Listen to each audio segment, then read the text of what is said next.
釣り人にとって魚がいつどこで産卵するかは大きな興味の対象です。いわゆるのっこみの時期と場所を正確につかめば大釣りも夢ではありません。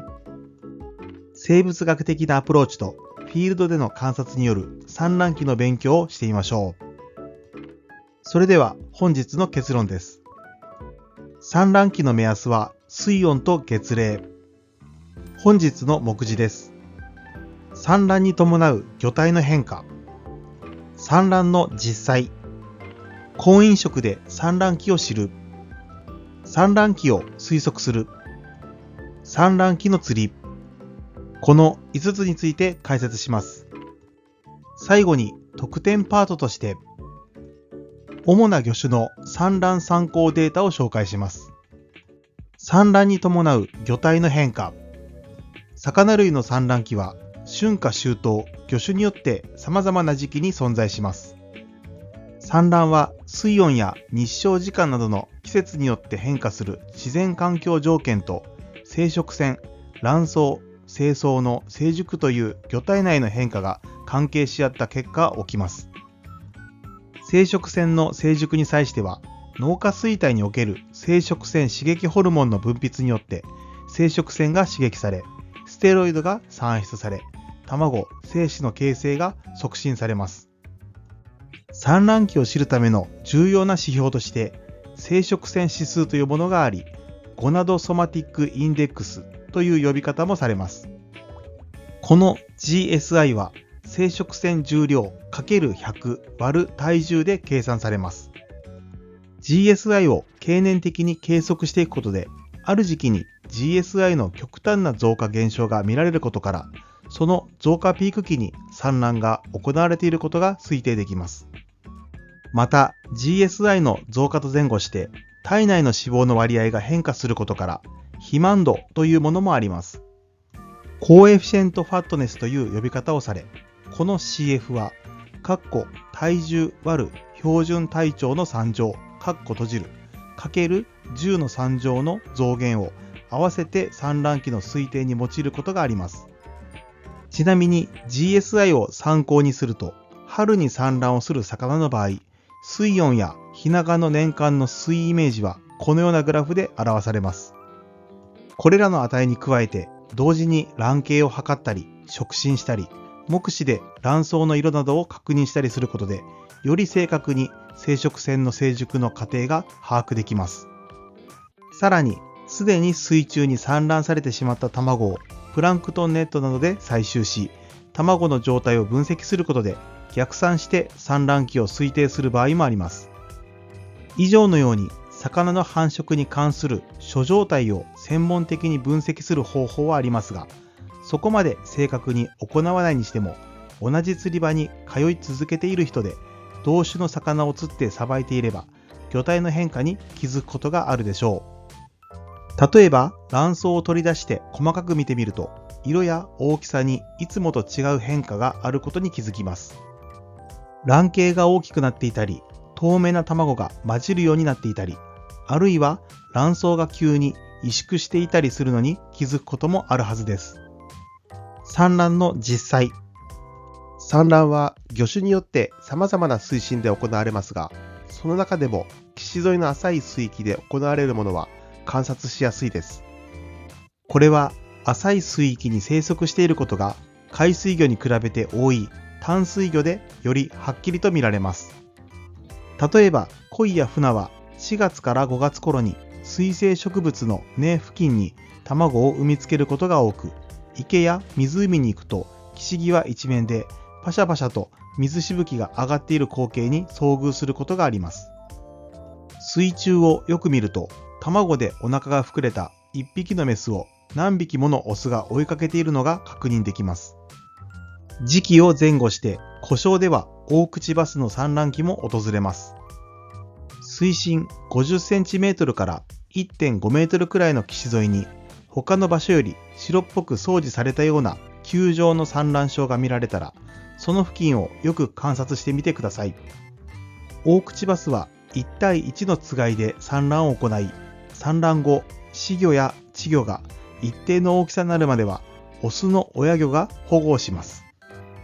つがいでいれば産卵前か産卵中、1匹でいれば卵を守っているか、仔魚や稚魚を守っている状態です。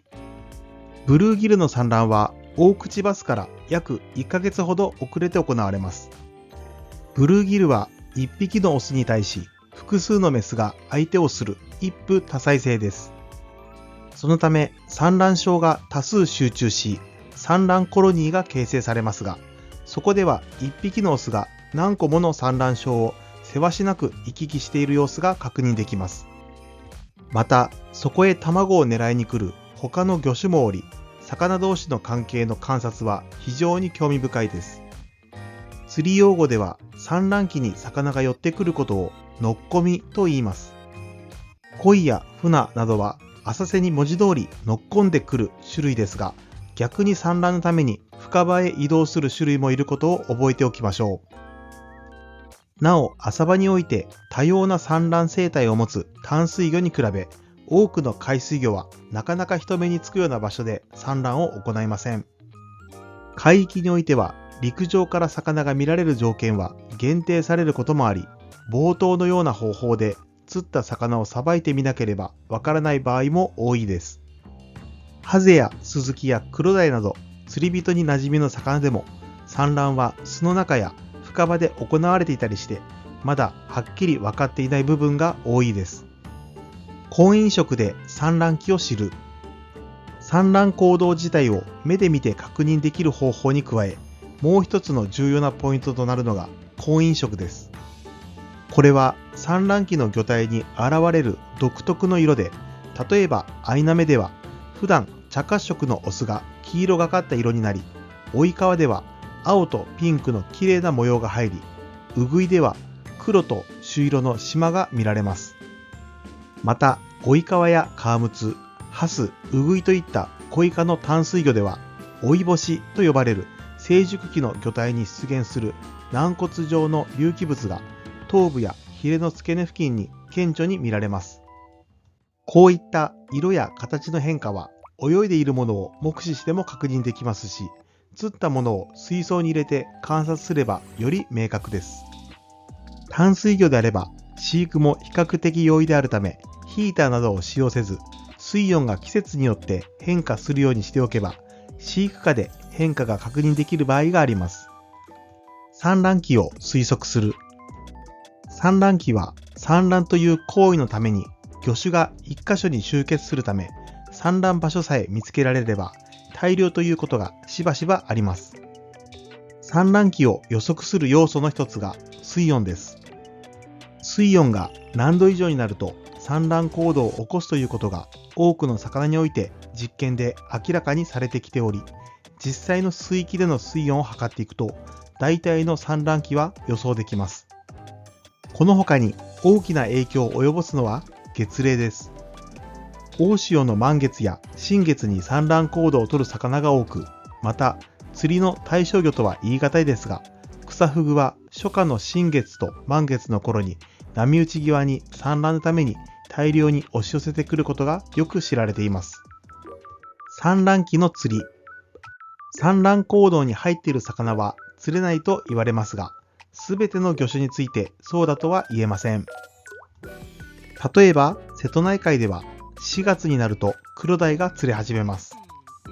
クロダイの産卵周期は5月後半から6月で毎日産卵を繰り返します。この間、体重 1kg のクロダイが200万個の卵を産むと推定されていますが、このためには体力を補充しなければならず、産卵期間中も積極的に餌を取ることが推測されます。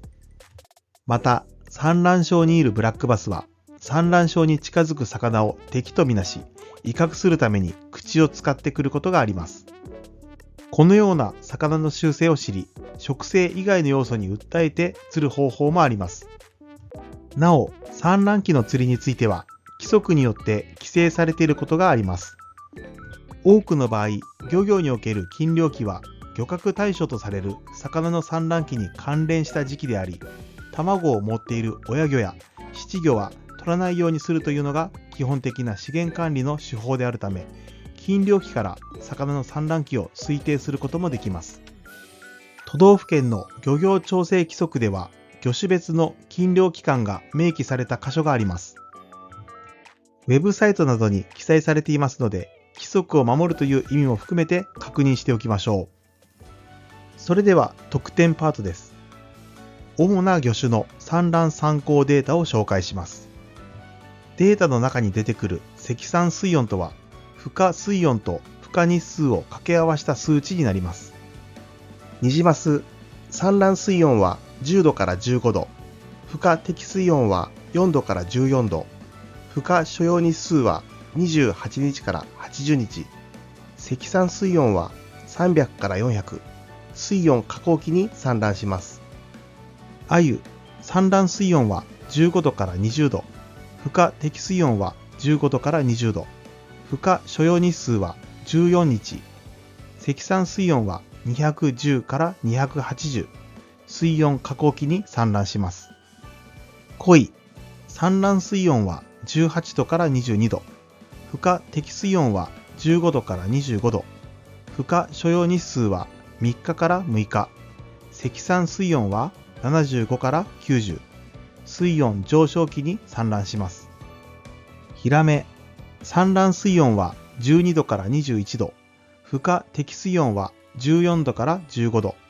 孵化所要日数は3日から4日、積算水温は40、水温上昇期に産卵します。クロソイ、